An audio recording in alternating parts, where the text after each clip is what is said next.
When a special series of English grammar with composition.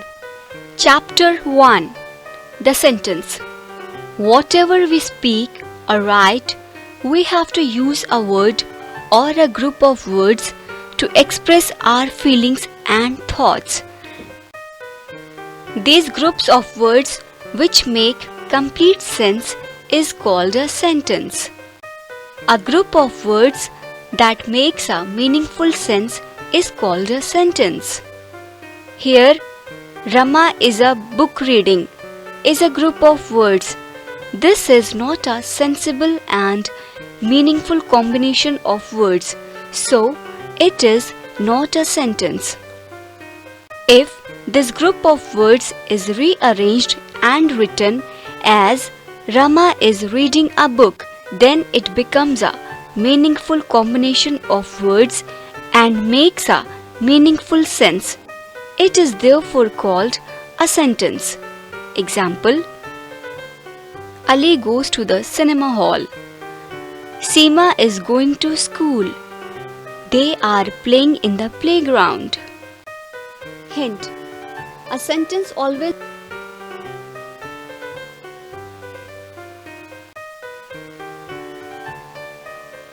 Parts of sentence. Every sentence consists of two parts, subject and predicate. Sachin is playing in the ground. In this sentence, we speak about Sachin, and what we say about him is that he is playing in the ground. The name of the person or thing we speak about is called the subject as Sachin. What we say about the subject is called the predicate, such as is playing in the ground. The subject and the predicate consist of a single word or a group of words. Look at the subject and predicate in the following table. Subject: dogs. Predicate: bark. Subject: his father. Predicate: is a teacher. Subject: all the shops. Predicate: were closed. Subject: a cold wind. Predicate: blew last night.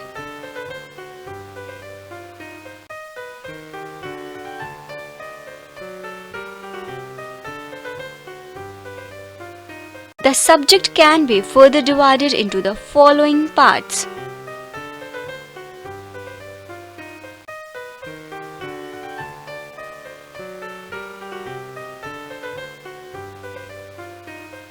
Head word. The main word of the subject is said to be head word, which may be a noun or a pronoun. Example: Vipin had finished his work.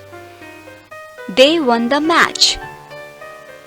In the above sentences, Vipin and they are the main words, so these are called the head words. Determiner. The word added to the main word or head word is called a determiner. It may be an adjective also, such as a, an, the, these, those, this, that, etc. Example: the car is running on the road. A boy was coming towards me. Adjective. An adjective is a word which modifies a noun or a pronoun, such as big, old, small, high. When these adjectives are used before the main word or head word, they are called adjective subjects.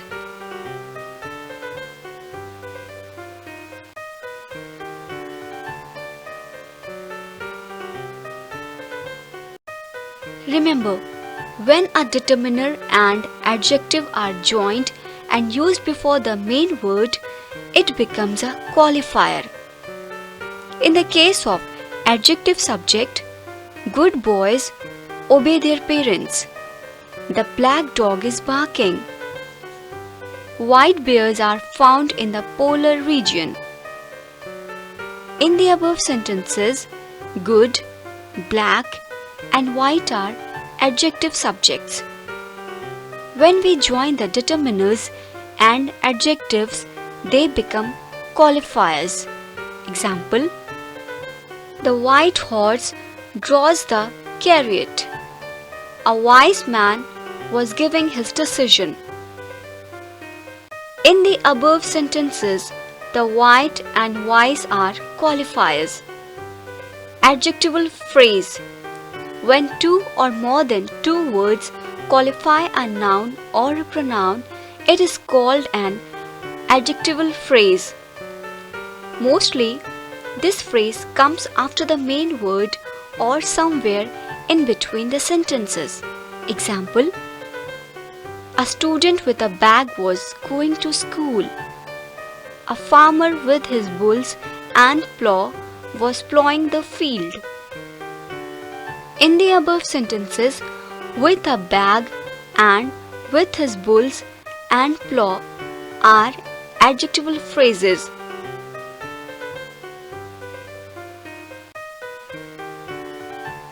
Predicate can be further divided into the following parts.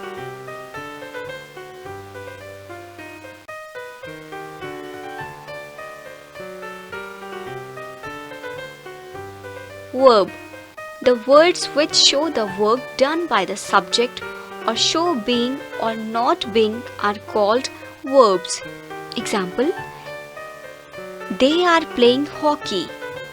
She is singing a song.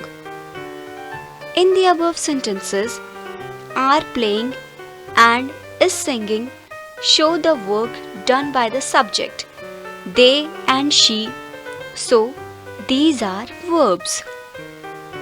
Indirect object: if we ask the question to the verb, the question of whom, we get the indirect object in answer.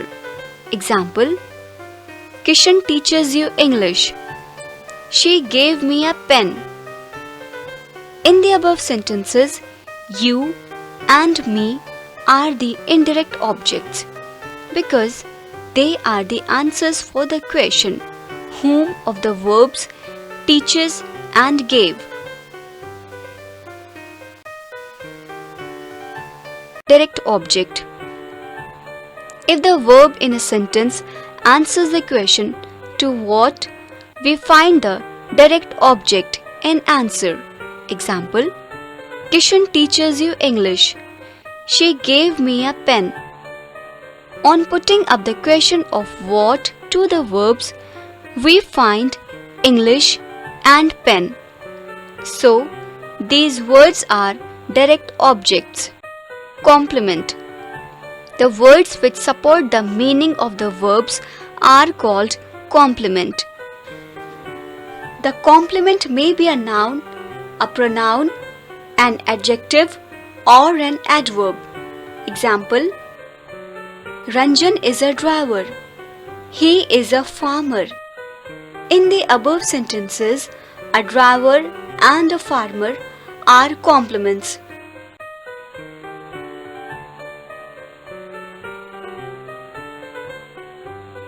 Infinitive or gerund: an infinitive is made by adding to before the first form of the verb, whereas a gerund is made by adding ing to the first form of the verb. But sometimes this infinitive or gerund does the work of an object in a sentence. Infinitive: to plus go, to come, to eat, to play, to read, etc. Gerund: go plus ing, coming, eating, playing, reading, etc. Now, read the sentences given below to understand how these infinitives or gerunds become objective. Example: Nitin teaches me dancing. He goes to school to read. In the above sentence 1, dancing is a gerund, and in sentence 2, to read is an infinitive. Types of a sentence. There are 3 types of sentences: simple sentence, compound sentence, complex sentence. Simple sentence: the sentence which has one subject and one finite verb or predicate, so it is called a simple sentence. She is playing a match. The students do not play. Manish writes an essay. She has done her homework. Each of the above sentences contains one subject and one finite verb or predicate, so it is called a simple sentence. Compound sentence: the sentence which has 2 or more than 2 clauses, does not depend on one another to complete its meaning, is called compound sentence. He came here and met me. In this sentence, there are 2 sentences joined by the coordinating conjunction, and he came here is a main clause and met me is a coordinate clause. Its meaning is clear. He met me, therefore, it is very clear that both the sentences do not depend on each other to complete its meaning. Complex sentence: a sentence which has 2 or more clauses in which some clauses depend on the other clause to complete its meaning is called a complex sentence. In such sentences, there is a main or a principal clause and others are subordinate clauses. If the main clause is removed from the sentence, the meaning of the rest of the sentence does not give a clear meaning. Read the following sentences. I do not know where he has gone. This sentence consists of 2 parts. I do not know where he has gone. Each part has a subject and a predicate of its own and forms a part of a longer sentence. Each part is therefore called a clause. We also see that in the first clause, I do not know makes complete sense by itself. Such a clause is called the main or principal clause. The second clause, where he has gone, does not make a complete sense by itself and cannot stand alone. It depends for its complete meaning on the principal clause. It is therefore called a dependent or subordinate clause. Other examples: he said that he would finish his work. He is rich because he worked hard. They do not know the school where he studies. The main clause or the principal clause is generally placed before a subordinate clause. The word that joins 2 sentences is called a conjunction, but in the case of joining clauses, that conjunction is called subordinate conjunction. That, what, when, who, why, because, etc. are the subordinate conjunctions. A clause beginning with these words is generally a subordinate clause.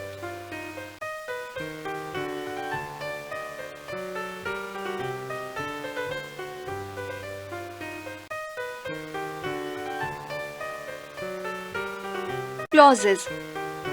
Subordinate clauses, according to their functions, are of many kinds.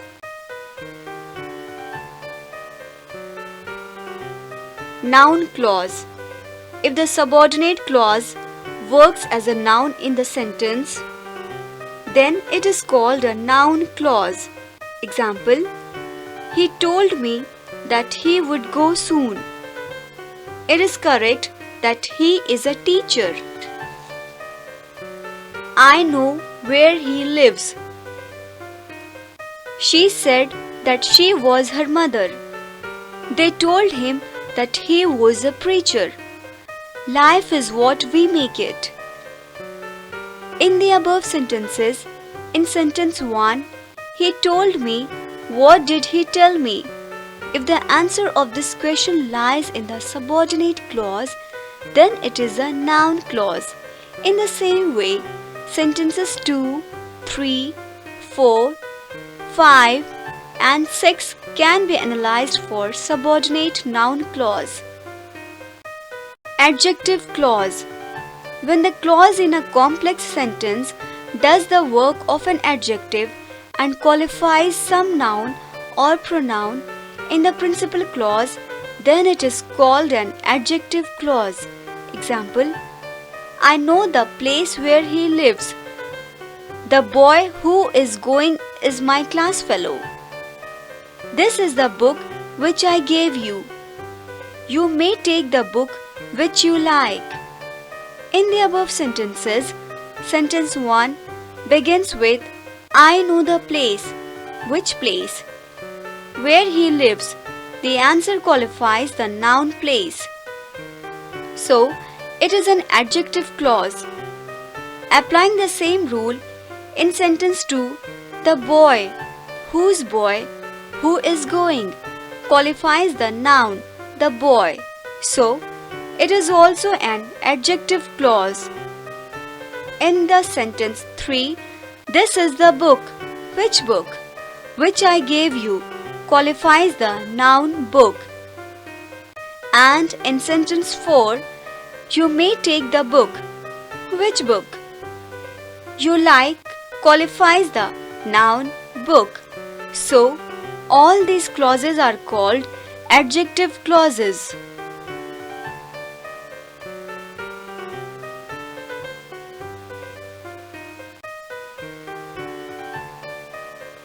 Adverb clause. When a clause is a complex sentence does the work of an adverb, then it is called an adverb clause. It must qualify the verb of the main clause. Adverb clause of time. An adverb clause shows the time. This clause begins with since, whenever, till, until, before, after, when, while, etc. Example: sit here till he returns. Wait here till he comes. I cannot go before I finish my homework. You may come whenever you like. Adverb clause of place. An adverb clause shows the place. This clause begins with where or wherever, or the clause which shows the place. Example: go wherever you like. I shall go where he goes. You may play where there are flowers. I make friends wherever I go. Adverb clause or manner. This clause consists of two sentences joined by as, or we can say that this clause begins with as. Example: do as directed. Read as you are told. Do as you like. Do as the elders advise. In the above sentences, all the clauses are subordinate adverbials showing manner and begin with as. Adverb clause of condition. This clause shows a condition. In the subordinate adverbial clause, the clause begins with if, unless. Example: unless he says she will not come. If you allow me, I will go. If you work hard, you will pass. If you heat the butter, it will melt. If he apologizes, I shall ignore him. Adverb clause of a comparison. It shows the comparison of two objects where the words than or so as are used. Example, he is more cunning than I. He runs as fast as a train. He is more intelligent than you. She is as innocent as a baby. In such clauses, comparative degree is used, but sometimes positive degree is also used. In these clauses, a comparison is made between two things or objects. Adverb clause of contrast. An adverb clause begins with though, although, or even, if. Example, even if I have an urgent piece of work, I will come. Though he is a hard worker, yet he is poor. Although he was ill, he attended the meeting. I would not do it even if you pay me.